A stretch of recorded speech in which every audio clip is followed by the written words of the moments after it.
안녕하세요. 오늘도 여러분의 이야기에 귀 기울이는 청춘 라디오에 오신 걸 환영합니다. DJ 김지윤입니다. 창가에 살포시 맺히는 이슬방울처럼 문득 떠오르는 얼굴들이 있습니다. 매일 마주치지만 이름 한번 물어보지 않았던 사람들. 버스에서, 지하철에서, 혹은 매일 지나치는 골목 어귀에서 우리는 얼마나 많은 사람들과 말없이 삶을 공유하고 있을까요? 오늘은 그런 이야기예요. 그 남자는 늘 버스 뒷자리에 앉았다라는 제목의 사연인데요. 대구에 사시는 60대 윤인숙님께서 보내주셨습니다. 이야기의 주인공은 서로 한 번도 말을 나눈 적 없는 사이였지만 매주 같은 버스, 같은 자리에서 조용히 이어진 교감이 있었습니다. 그리고 어느 날 그 자리가 비어버렸을 때 느껴진 마음의 파동. 아마도 많은 분들이 한 번쯤 경험해보셨을 말로는 다 표현할 수 없는 그 미묘한 감정을 함께 느껴보시죠.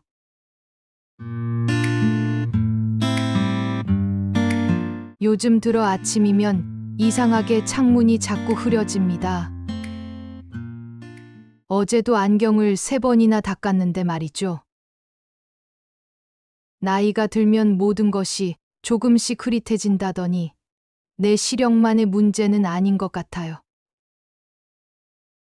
사람과의 관계도, 추억도, 그리고 그 사람에 대한 기억도 점점 희미해질까 두려울 때가 있습니다. 그 사람을 처음 본 날은 기억나지 않습니다. 그저 늘 거기, 그 자리에 계셨으니까요.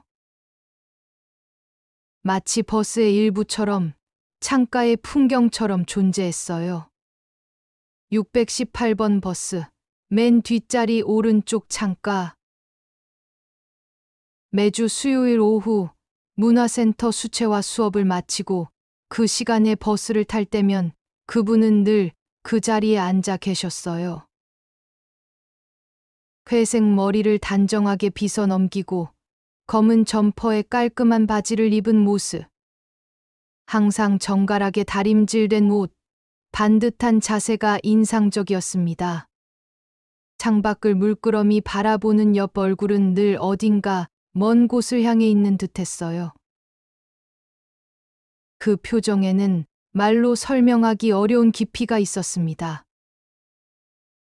슬픔? 그건 아니었어요. 그저 깊은 생각에 잠긴 고요한 바다 같은 눈빛이었죠. 내가 그분을 유독 눈여겨본 건 아마도 그분의 모습이 10년 전에 하늘나라로 떠난 제 남편과 묘하게 닮았기 때문일 거예요. 남편은 평생을 중학교 교사로 살았는데 말년에는 학생들보다 책을 더 사랑했다고 할 정도로 조용한 사람이었죠. 늘 창밖을 보며 생각에 잠기곤 했던 그 모습이 버스 뒷자리에 낯선 그분과 겹쳐 보였습니다. 남편도 그랬어요. 역사는 책에서만 배우는 게 아니야, 인수가. 저 골목 구석구석 사람들의 일상에도 역사는 숨쉬고 있어라고 말하며 창밖을 바라보던 눈빛이 떠오르곤 했습니다. 나도 모르게 습관처럼 그분을 찾게 되었죠. 버스에 오르며 슬쩍 뒤를 살피고 그분이 있으면 안심이 되고 없으면 뭔가 허전하고. 제 혼자만의 의식 같은 것이었을까요? 수채화를 좋아하게 된 것도 사실은 남편 때문이었어요. 남편이 떠난 후 뭐라도 해야 마음이 덜 허했으니까요. 처음 그분을 본 건 작년 가을이었어요. 은행나무가 노랗게 물들기 시작할 무렵이었죠. 창가에 노란 은행잎이 하나 붙어 있는데 그분은 그걸 한참 바라보고 있었어요. 잠시 우리의 시선이 마주쳤을 때 그는 눈을 살짝 내리깔았고 저도 고개를 돌렸습니다. 그날 이후로 계속 그 사람이 눈에 밟히기 시작했어요. 어느 날은 비가 억수같이 쏟아졌는데 그날도 그분은 젖은 우산을 두 다리 사이에 조심스레 세워두고 앉아 계셨어요.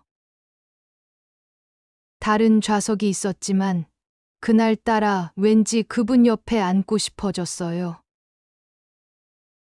너무 당연하게 그 자리로 향했고 나는 그분 옆에 앉으며 우산에서 떨어지는 빗방울이 튀지 않도록 살짝 몸을 틀어 앉았죠. 그 순간 그분도 아주 미세하게 내 쪽으로 몸을 움직였어요. 말은 없었지만 우리는 분명 서로의 존재를 알고 배려하고 있었던 것 같아요. 그 작은 움직임에 내 심장이 살짝 떨렸다는 건 아마 이 이야기를 듣는 분들은 이해하긴 어려울 거예요. 40년 가까이 한 남자만 바라보며 살아온 제게 그 작은 떨림은 오랜만에 느껴본 설렘 같은 거였을까요? 비 오는 날의 버스 창은 마치 수채화처럼 세상을 흐릿하게 보여주지요. 그날따라 코끝이 찡해졌는데 그 순간 옆자리에서 조용히 손수건이 내밀어졌습니다. 옆을 보니 그분이 시선을 창밖에 둔 채 손만 살짝 내어 깨끗한 남색 손수건을 건네고 있었어요. 제 눈가에 눈물이 맺힌 걸 알아챘던 걸까요? 그런 조용한 교감은 몇 달, 아니 1년이 넘게 이어졌어요. 내가 문화센터 가방을 들고 버스에 오르면 그분은 미세하게 고개를 들어 확인하곤 했죠. 눈이 마주치면 아주 살짝, 그냥 주름이 조금 더 깊어지는 정도로 미소를 지어 보이셨습니다. 계절이 바뀌며 버스 창 풍경도 변했습니다. 그 모든 시간 동안 그분은 늘 그 자리를 지켰고, 저도 매주 수요일이면 그 버스에 올랐습니다. 가끔은 그분이 손수건으로 입을 가리고 기침을 하면 나는 가방에서 물티슈를 꺼내 쥐고 있다가 조용히 건네기도 했고, 그분은 내가 무거운 장바구니를 들고 탈 때면 자리 앞으로 다리를 살짝 비켜주셨죠. 한 번은 장바구니에서 귤이 하나 굴러 떨어졌는데 그분이 재빨리 주워 건네주셨어요. 우리의 손가락이 스쳤을 때 그분의 손이 따뜻하다는 게 느껴졌습니다. 딸에게 그 이야기를 했더니 엄마, 혹시 그분 좋아하는 거 아니야? 라고 놀리더군요. 그때 제 얼굴이 얼마나 붉어졌는지 몰라요. 68세 나이에 이게 무슨 소녀 감성인가 싶으면서도 그 시간이 제겐 일주일 중 가장 기다려지는 순간이었다는 걸 부정할 수 없었어요. 그런데 그날도 평소처럼 버스에 올랐는데 그 자리가 비어 있었어요. 처음엔 단순히 늦으셨나 싶었죠. 하지만 다음 주도, 그 다음 주도 그 자리는 그대로 비어 있었습니다. 그 자리가 텅 비어 있다는 사실이 이렇게까지 낯설고 이상하게 느껴질 줄은 몰랐어요. 여전히 같은 버스, 같은 뒷자리, 같은 창문이었지만 그 풍경이 완전히 달라진 것 같았습니다. 내가 바라보던 건 창밖 풍경이 아니라 그 풍경을 바라보는 그분의 모습이었어요. 문화센터 수채화 시간에도 집중이 안 되고 그림 속 색감이 자꾸 어두워지는 것 같았어요. 선생님도 인숙 씨, 요즘 그림이 많이 우울해졌네요 라고 말씀하시더군요. 그렇게 몇 주가 지난 어느 날 용기를 내서 내리기 직전 기사님께 말을 걸었어요. 손끝이 떨려서 버스 손잡이를 꼭 움켜쥐었던 기억이 납니다. 기사님, 늘 저기 뒷자리 앉으시던 분 요즘 안 보이시네요. 아, 그분 말씀이시구나. 박씨 어르신 말씀하시는 거죠? 저도 궁금해서 병원 입구에 계신 경비 아저씨한테 물어봤었어요. 병원이요? 네. 그분은 늘 성모요양병원 정류장에서 내리셨거든요. 나도 처음엔 그냥 병원에 계신 분인 줄 알았는데 알고 보니 그분 부인이 오래전부터 요양병원에 계셨다더라고요. 치매였다고 하네요. 그 말을 듣는 순간 제 가슴 한쪽이 묵직하게 가라앉는 느낌이었어요. 남편을 먼저 떠나보낸 저로서는 병환 중인 배우자를 돌보는 심정이 어떨지 조금은 짐작이 갔거든요. 창밖으로 흐르던 풍경 속에 담겨 있던 그분의 마음은 어땠을까요? 그분은 매일 같은 시간에 병원 앞 정류장에서 내리셨어요. 경비 아저씨 말로는 늘 부인의 손을 꼭 잡고 식사도 떠먹여드리고 환하게 웃으면서 노래도 불러주셨다더군요. 지극정성으로 돌보셨다던데. 장미공원이라고 병원 앞에 작은 정원이 있는데 그곳에서 두 분이 손잡고 걷는 모습을 종종 보았다고 하더군요. 기사님의 목소리가 점점 작아졌어요. 얼마 전에 아내분이 먼저 세상을 떠나셨고 그분도 사흘 뒤에 조용히 뒤따르듯 세상을 떠나셨대요. 경비 아저씨가 그러는데 장례식장에 사람이 별로 없더래요. 두 분 사이에 자식이 없으셨대요. 병원 직원들과 간병인 몇 명이 전부였다고 해요. 그 말을 듣는 순간 말로 설명할 수 없는 감정이 밀려왔어요. 왜 그분이 항상 창밖을 그렇게 물끄러미 바라보셨는지, 왜 때로는 멍하니 허공을 응시하셨는지, 그리고 왜 그 조심스러운 몸짓들이 그렇게 익숙하게 느껴졌는지를. 아마도 그분은 자신의 아픔을 조용히 사귀고 계셨던 거겠죠. 매일 같은 시간 아내를 만나러 가는 그 길이 그분에게는 삶의 이유였겠지요.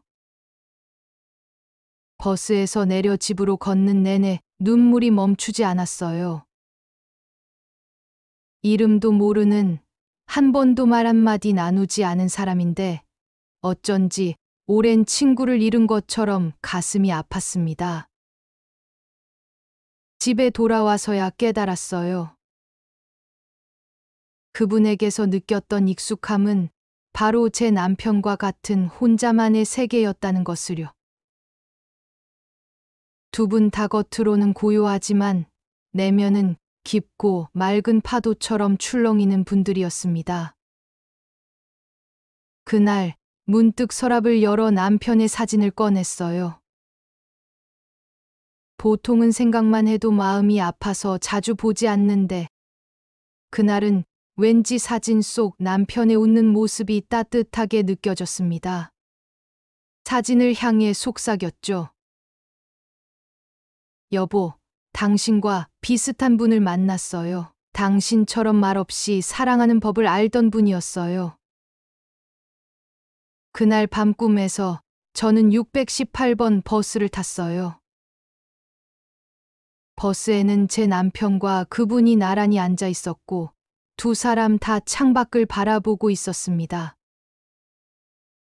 꿈속에서 그들은 이야기를 나누지 않았지만 마치 오래된 친구처럼 편안해 보였어요. 제가 다가가자 두 사람 모두 고개를 돌려 미소 지었고 그때 눈을 떴죠.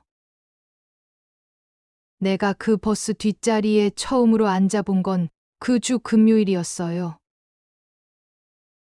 평소엔 앉아보지 않았던 자리인데 그날은 이상하게도 아무도 앉지 않아 조심스럽게 다가가 앉았습니다. 항상 그분이 바라보던 풍경이 궁금했거든요.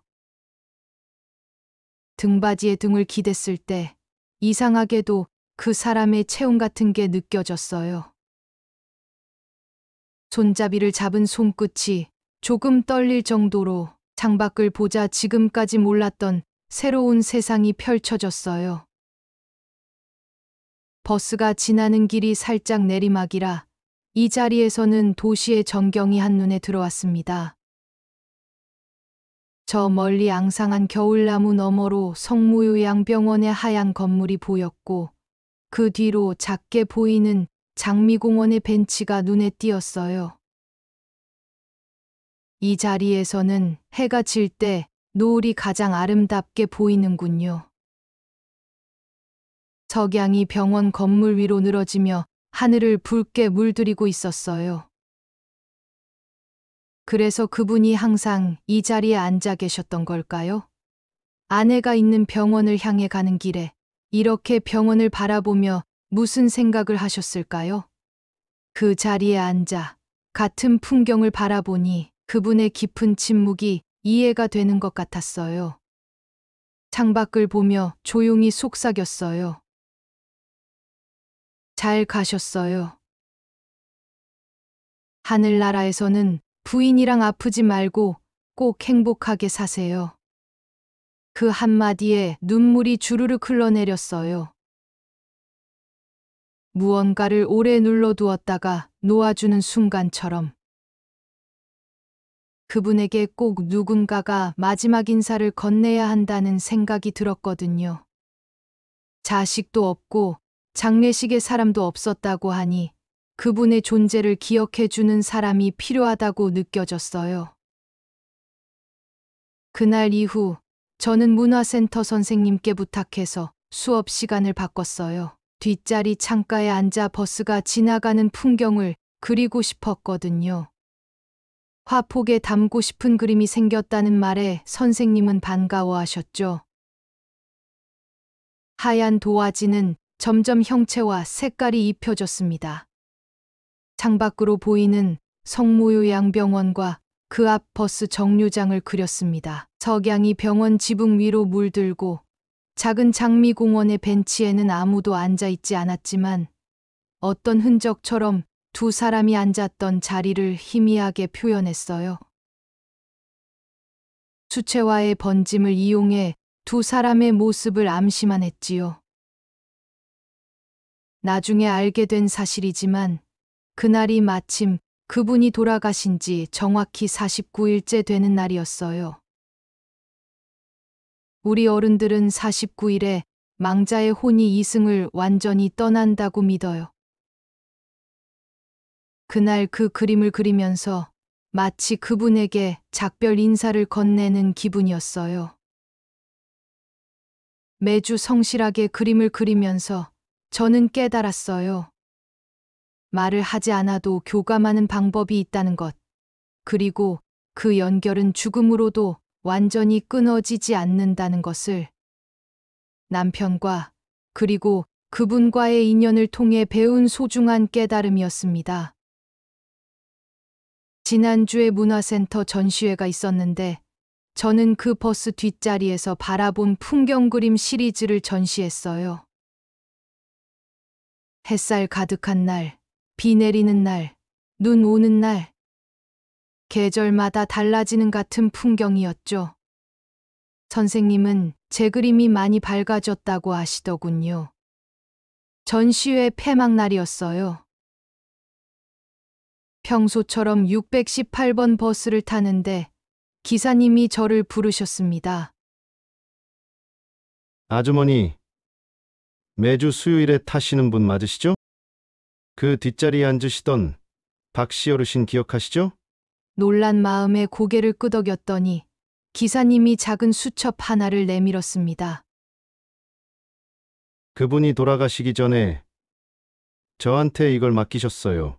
매주 수요일 오후에 타시는 새생머리의 여자분한테 이걸 전해달라고 하시더군요. 그동안 잊고 있다가 오늘 아주머니를 보고서야 생각났어요. 떨리는 손으로 그 수첩을 펼쳤을 때 놀랍게도 그 안에는 그분이 버스 창밖에서 보았던 풍경을 스케치한 그림들이 있었어요. 거의 제가 그린 그림과 같은 풍경이었죠. 간결한 선으로 도시의 전경을 담아낸 그림들, 그리고 간간히 적혀 있는 짧은 메모들. 오늘의 노을, 가을 비, 첫눈 오는 날, 봄의 시작. 마지막 페이지에는 작은 글씨로 이렇게 적혀 있었습니다. 매주 수요일, 그분의 배려가 내게 용기를 주었다. 그 순간 눈물이 왈칵 쏟아졌어요. 우리는 서로를 그분이라 불렀던 거네요. 이름도 모르고 목소리도 모르지만 서로의 존재가 위로가 되었던 그런 관계였던 거예요. 말을 나눈 적은 없었지만 그분도 저를 지켜보고 계셨던 거죠. 마치 제가 그분을 지켜봤던 것처럼. 수첩을 넘기다 보니 한 장에는 저도 그려져 있었어요. 버스에 올라 창가를 바라보는 뒷모습이 섬세하게 표현되어 있었습니다. 그 밑에는 항상 미소 짓는 그분 덕분에 나도 웃을 수 있었다라고 적혀 있었어요. 제가 미소를 지었던가요? 그동안 제 얼굴은 대부분 무표정하다고 생각했는데 어쩌면 그분을 볼 때만 자연스레 웃고 있었는지도 모르겠네요. 우리는 서로에게 작지만 의미 있는 안식처였던 거죠. 같은 시간, 같은 공간에서 말없이 서로의 존재를 인정하고 위로하던 그런 관계. 그 이후로도 나는 매주 같은 시간, 같은 버스를 탑니다. 이제는 일부러 그 뒷자리에 앉아요. 그 자리는 여전히 비어 있을 때가 많아요. 누군가 앉아 있으면 괜히 속으로 오늘은 쉬시네 하고 말하게 돼요. 제 나름의 작은 의식인 셈이죠. 창밖을 보다가 무심코 옆자리를 바라보는 습관이 생겼어요. 그리고 조용히 속삭입니다. 오늘도 오셨네요. 그 사람이 없는 자리에서 오히려 더 많은 감정이 느껴졌어요. 말 없이 함께한 시간들이 내 마음속 어디 깊숙이 스며들어 있었던 거죠. 아무 말도 나누지 않았지만 그 사람은 내 일상에 조용히 자리 잡고 있었어요. 이제는 그 자리를 볼 때마다 슬프기보다는 조금 미소가 지어져요. 삶이란 그런 것 아닐까요? 서로 스치듯 지나가면서도 누군가의 마음속에 작은 흔적을 남기는 것. 지금은 그 수첩을 들고 다녀요. 그리고 매주 수요일 버스 뒷자리에 앉아 새로운 눈으로 세상을 바라봅니다. 가끔은 낯선 사람들 속에서 눈빛만으로 마음을 나누는 경험도 해봅니다. 이제는 동네 사람들과 짧은 대화도 나누게 됐어요. 어쩌면 그분은 제게 마지막 선물을 주신 거예요. 살아있는 동안 더 많이 연결되라고, 말하지 않아도 마음을 나눌 수 있다고. 그렇게 저는 또 다른 삶을 시작했습니다. 68세에 새로운 이야기를 써나가고 있는 셈이죠. 다음 달부터는 성모요양병원에서 미술 자원봉사를 시작해요. 제가 그분처럼 누군가에게 작은 위로가 되고 싶어서요. 말이 필요 없는 그런 위로 말이에요. 색과 선으로, 미소로, 그리고 따뜻한 눈빛으로 전하는 위로. 어쩌면 그곳에서 그분의 아내를 돌보았던 간병인들을 만날 수도 있겠죠. 버스 창가에서 보이는 풍경 시리즈는 계속 그려나갈 예정이에요. 그리고 언젠가는 그 그림들을 모아 작은 전시회를 열고 싶어요. 말 없는 교감이라는 주제로요. 그 전시회에 그분의 수첩 속 그림들도 함께 전시하고 싶습니다. 두 사람이 같은 시간, 같은 장소에서 서로 다른 시선으로 바라본 같은 풍경을 사람들에게 보여주고 싶어요. 그 남자는 늘 버스 뒷자리에 앉았습니다. 그리고 이제는 제 마음속에 자리 잡았습니다. 앞으로도 계속, 영원히.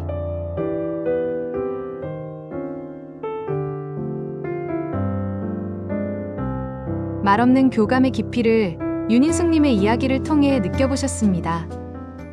어쩌면 우리 마음속엔 이름도 모르고 말도 나누지 않았던 누군가가 조용히 자리하고 있을지도 모릅니다. 그리고 그 기억은 우리가 생각했던 것보다 훨씬 깊은 울림을 남기기도 하죠. 오늘 윤인숙님의 이야기는 단순한 추억이 아니라 또 다른 시작을 알리는 이야기였습니다. 말없이 함께하는 시간이 얼마나 깊고 따뜻한 인연이 될 수 있는지, 그리고 그 인연이 어떻게 우리의 삶을 새롭게 열어갈 수 있는지를 보여주셨습니다. 사랑하는 이를 매일 찾아가 손을 잡아주고 노래를 들려주던 한 남자의 다정한 마음, 그리고 그 마음을 아무 말 없이 지켜본 또 한 사람의 조용한 공감. 두 사람은 서로의 이름조차 알지 못했지만 어쩌면 가장 깊은 부분에서 서로를 이해하고 있었는지도 모릅니다. 삶의 황혼기에 접어든 두 영혼이 버스라는 작은 공간에서 나눈 무언의 대화는 어쩌면 우리 모두에게 필요한 위로가 아닐까요? 디지털 소통이 넘쳐나는 이 시대에 오히려 우리가 잃어버린 것은 이런 조용한 교감의 능력인지도 모릅니다. 버스를 타고 카페에 앉아 있고 공원 벤치에 머무를 때 우리의 일상은 수많은 그 사람들로 가득 차 있습니다. 오늘 하루 그들의 얼굴을 조금 더 자세히 들여다보는 건 어떨까요? 말없이 전해지는 작은 친절과 배려가 누군가에게는 하루를 버틸 수 있는 힘이 될 수도 있으니까요. 윤인숙님처럼 상실의 순간을 새로운 시작으로 바꿀 수 있는 용기도 함께 배웁니다. 68세에 시작하는 새로운 여정, 그것이야말로 진정한 청춘이 아닐까요? 나이는 숫자에 불과하고 마음이 움직이는 한 여전히 청춘입니다. 지금 떠오르는 누군가에게 이 사연을 카톡으로 건네보세요. 그리고 내일 당신의 일상 속에서 마주치는 그 사람에게 작은 미소 한 번 더 보내보는 건 어떨까요? 그 미소가 누군가의 하루를 혹은 인생을 바꿀지도 모릅니다. 구독과 좋아요, 알림 설정으로 함께해 주세요. 또 다른 이야기로 찾아뵙겠습니다. 여러분의 청춘을 항상 응원합니다. 사랑합니다.